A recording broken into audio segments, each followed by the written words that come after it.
আপুনি এটা কথা সদায় মনত ৰাখিব, জাতি ধৰ্ম বৰ্ণ নিৰ্বিশেষে এই অসমত বাস কৰা সকলো বৃহত্তৰ অসমীয়া জাতি গঠনত সকলোৰে ভূমিকা আছে আৰু এই সকলোৱে লগ লাগি আজি বৃহত্তৰ অসমীয়া জাতি, এই কথাটো আপুনি প্ৰতিপলে মনত ৰাখিব। নমস্কাৰ, আসসালামু আলাইকুম। মই ইয়াকুত হাছান, ৰাষ্ট্ৰীয় উলমা কাউন্সিল দলৰ অসম ৰাজ্যিক সম্পাদক আৰু ৰাজ্যিক মুখপাত্ৰ। আজি সংবাদ মাধ্যম যোগে মই দেখিবলৈ পালোঁ যে AIUDFৰ মুৰব্বী বদৰুদ্দিন আজমল ডাঙৰীয়াই এটি খুব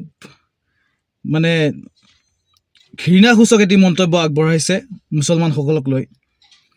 তেখেতে কৈছে যে অসমত 40% মুছলমান আছে, আমি সহায় নকৰিলে কোনো নিৰ্বাচনত জিকিব নোৱাৰে।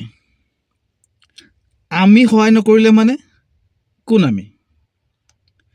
এই কথাষাৰৰ দ্বাৰা তেওঁ কি বুজাইছে? তেওঁ পৃথক কৰিব বিচাৰিছে নেকি মুছলমানখিনিক? অলৰেডি তেওঁলোকে মুছলমানখিনিক পৃথকীকৰণ কৰি বহু দূৰলৈকে পিছুৱাই লৈ গৈছেই। আজি তেওঁলোকৰ নিচিনা নেতাৰ কাৰণেই আজি মুছলমানসকলে লাঞ্ছিত, অপমানিত, আজি শোষিত হ'ব লগা হৈছে। মই বদৰুদ্দিন আজমল ডাঙৰীয়াক সকীয়াই দিব বিচাৰিছোঁ, আপোনালোকে এই মুছলমানক লৈ ৰাজনীতি কৰা বন্ধ কৰক, মুছলমানৰ মাজত পৃথকীকৰণ কৰা বন্ধ কৰক, কাৰণ আপুনি এজন মৌলানা হয়। আমাৰ মুছলমানসকলৰ ধৰ্মপুৰুষ আছিল হজৰত মুহাম্মদ সাল্লাল্লাহু আলাইহি wasallam, মহাপুৰুষ অৰ্থাৎ নবী আছিল।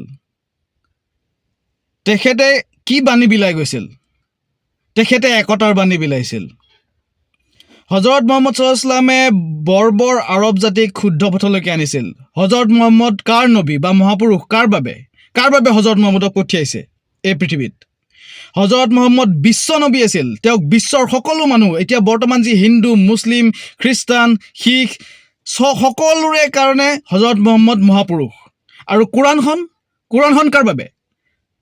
কোৰাণখন অকল মুছলমানৰ বাবে নেকি? কোৰাণত স্পষ্টভাৱে উল্লেখ আছে যে কোৰাণখন হৈছে গোটেই পৃথিৱীৰ মানৱ জাতিৰ পথ প্ৰদৰ্শক। গোটেই পৃথিৱীৰ মানৱ জাতিৰ কাৰণে পবিত্ৰ কোৰাণখন অৱতীৰ্ণ কৰা হৈছে আৰু গোটেই মানৱ জাতিৰ পথ প্ৰদৰ্শক হিচাপে, ৰচুল হিচাপে, নবী হিচাপে, মহাপুৰুষ হিচাপে হজৰত মুহাম্মদক এই পৃথিৱীলৈ পঠিওৱা হৈছে। আৰু সেই হজৰত মুহাম্মদৰ অনুসাৰী হৈ পেলাই, এজন মৌলানা হৈ পেলাই আপুনি আজি পৃথকীকৰণৰ ৰাজনীতি কৰি আছে, আজি আপুনি বিভাজনৰ ৰাজনীতি কৰি আছে। যেতিয়া এজন অন্য ধৰ্মৰ কেণ্ডিডেট এজন ইলেকশ্যন খেলে বা নিৰ্বাচনত অৱতীৰ্ণ হয়, অসমৰতো এটা সমষ্টি নাই। অসমৰ গোটেইকেইটা সমষ্টিতে যদি হিন্দু ধৰ্মৰ মানুহে যদি বা অন্য ধৰ্মৰ খ্ৰীষ্টান ধৰ্মৰ মানুহে যদি নিৰ্বাচন খেলে, মুছলমান যদি এজনেও নেখেলে, তেতিয়াহ'লে কি মুছলমানখিনিয়ে ভোট নিদিব নেকি? নে আজিলৈ কোনো অন্য ধৰ্মাৱলম্বী কেণ্ডিডেটক কোনো মুছলমানে ভোট দি পোৱা নাই? মুছলমানে আপোনাৰ আদেশত ভোট দিব নেকি? অসমৰ মুছলমানসকল হৈছে এই অসমৰ নাগৰিক, এই ভাৰতীয় নাগৰিক, আৰু প্ৰত্যেকগৰাকী মুছলমানৰ এই ভোটটো হৈছে প্ৰত্যেকগৰাকী মুছলমানৰ সংবিধান প্ৰদত্ত অধিকাৰ। প্ৰত্যেকগৰাকী মুছলমানে যাক বিচাৰে, তেওঁলোকে যাক পচন্দ কৰে, তেওঁলোকে যাক যোগ্য বুলি ভাবে, সেইজন প্ৰাৰ্থীক ভোট দিব। আপুনি নিজে ব্যক্তিগতভাৱে হয়তো কাৰোবাক সহায় কৰিব পাৰে, আৰু আপুনি মুছলমানক শোষণকাৰীসকলক সহায় কৰিব পাৰে। মুছলমানসকলক যিসকলে অপমান কৰি আছে, অপদস্থ কৰি আছে, তেওঁলোকক আপুনি সহায় কৰিব পাৰে ব্যক্তিগতভাৱে, বা আপোনাৰ দলটোৱে সহায় কৰিব পাৰে। কিন্তু মুছলমানে যিজন যোগ্য, তেওঁকহে মুছলমানে সহায় কৰিব।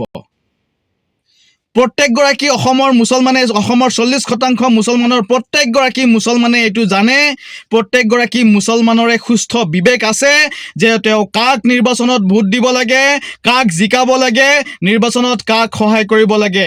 প্ৰত্যেকটা সমষ্টিৰ প্ৰত্যেকগৰাকী মুছলমানে নিজৰ পচন্দৰ প্ৰাৰ্থীগৰাকীকহে সহায় কৰিব, ভোট দিব। আপোনাৰ কথামতে অসমৰ মুছলমানে ভোট নিদিয়ে। আপুনি এনেকুৱা ধৰণৰ মন্তব্য কৰি অসমৰ মুছলমানৰ নিজকে নেতা বনাব গৈ এনেধৰণৰ উদ্ভুত মন্তব্য আৰু নকৰিব।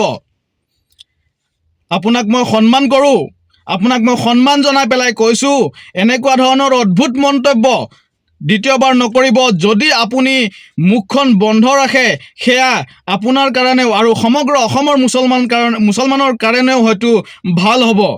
কাৰণ অসমৰ প্ৰত্যেকগৰাকী মুছলমানে আপোনাৰ ৰাজনীতি বুজি পাইছে। আপুনি শিক্ষা, স্বাস্থ্য আদিৰ ক্ষেত্ৰত আপোনাৰ যথেষ্ট অৰিহণা আছে।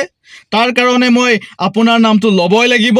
গতিকে মোৰ ফালৰ পৰা এইটো আপোনাক আহ্বান জনাওঁ যে আপুনি শিক্ষা আৰু স্বাস্থ্যৰ খণ্ডত যেনেকুৱা অভূতপূৰ্ব আপুনি সঁহাৰি যোগাই আহিছে, আপুনি সেই শিক্ষা আৰু স্বাস্থ্য খণ্ডতে মনোনিৱেশ কৰক আৰু ৰাইজৰ হকে কাম কৰি যাওক।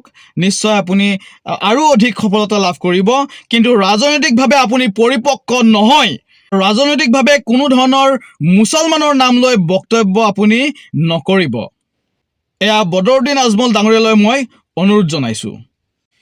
অসমৰ মুছলমানে কেতিয়াও বিভাজন নিবিচাৰে। অসমৰ মুছলমানে কেতিয়াও সাম্প্ৰদায়িকতা নিবিচাৰে।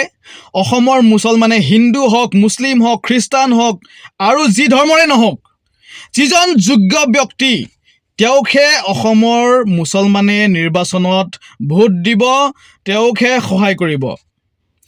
AIUDFৰ নেতাৰ, AIUDFৰ সভাপতিৰ আবেদনত অসমৰ মুছলমানে ভোট নিদিয়ে, সঁহাৰি নজনায়। এইটো স্পষ্ট।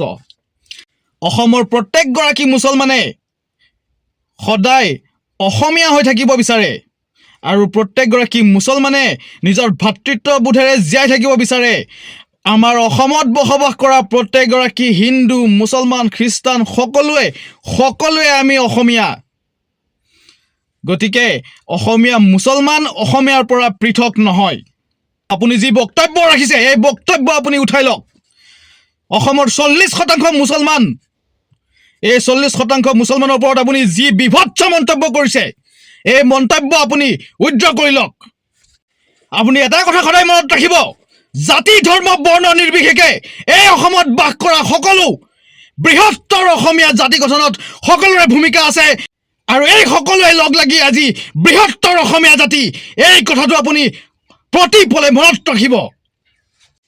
আপুনি আৰু আপোনাৰ এই দলটোক, এই সাম্প্ৰদায়িক দলটোক অসমৰ 40% মুছলমান ৰাইজে কেতিয়াবাই দলিয়াই উফৰাই পেলাইছে। আমি ৰাষ্ট্ৰীয় ওলমা কাউন্সিলে বুকুত থপৰিয়াই পেলাই কওঁ, একতাৰ ৰাজ চলিব, মুছলিম হিন্দু একেলগে থাকিব।